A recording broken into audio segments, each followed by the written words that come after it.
जीव मातेची दगड काय नेमका प्रकार आहे, तो व्यक्ती कोण आहे याबद्दल आपल्याला कळलं का? आणि त्याच्याकडे चौकशीच्या नंतर काय नेमकी बाब समजलं? काल संध्याकाळी 4 वाजता एक आशिष जमदाडे पाटील म्हणून चिखलीत राहणारा नागरिक आहे. तो भोसरी MIDCत कामाला आहे, कंपनीत वॉचमॅन म्हणून कुठेतरी.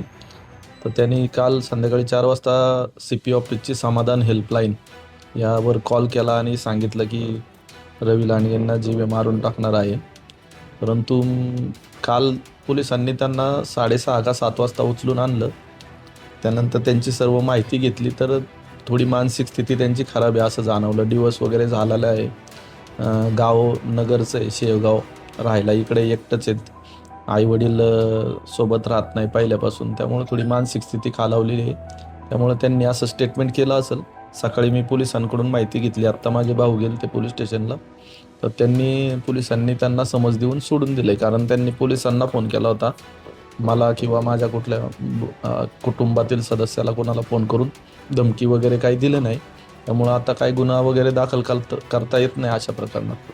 त्यांना समज देऊन सोडून दिलेलं आहे. आपला त्यांच्याशी कधी कुठं काही संमत आला होता किंवा ते कुठं तुम्हाला भेटायला आले होते, असं काही प्रसंग झालेला आहे का? तुम्ही काय सांगितलं? त्यांनी सांगितलं मला भेटलेत ते. घरी माझ्या आजीचा 10वा होता तेव्हा भेटून गेले ते. मला फोटो काल बघितला तेव्हा जाणवलं की मी या व्यक्तीला कुठंतरी भेटलोय. नंतर स्ट्रेस झाल्यावर कळलं की 1-2 वेळा घरापुढं मला भेटायला आलते आणि त्यांनी मला एक पुस्तक पण गिफ्ट दिलेलं मला आठवतं. एक इंग्रजी पुस्तक होतं, त्याचं नाव मला आठवत नाही. परंतु काहीतरी स्पोर्टमध्ये ते काम करतात वाटतं. तेव्हा प्रशासकीय काळ असल्यामुळे मी काय महानगरपालिकेत जास्त येत नव्हतो. स्पोर्टच्या संदर्भात काहीतरी मागणी केलेली मला त्यांनी आठवते. आणि त्यानंतर माझं आणि त्यांचं काय बोलणं नाही गेले 1.5-2 वर्ष. या संवादातून काही त्यांच्या मनात राग निर्माण झाला?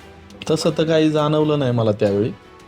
तसं काय असतं तर त्यांनी मला बोलायला पाहिजे नव्हतं, पण तसं काय बोलले नाही ते 2 वेळा मला भेटायला आले ते. मला ते फोटो पाहिल्यावर नंतर आठवण आली की त्या आजीच्या 10व्याच्या वेळेस पण आलते आणि नंतर एकदा पुस्तक घेऊन गिफ्ट मला दिलं होतं त्यांनी. 2 वेळा भेटून गेले ते. केलं असेल वगैरे काही शक्यता वाटते? नाही, अजून तर तसं काही वाटत नाही मला.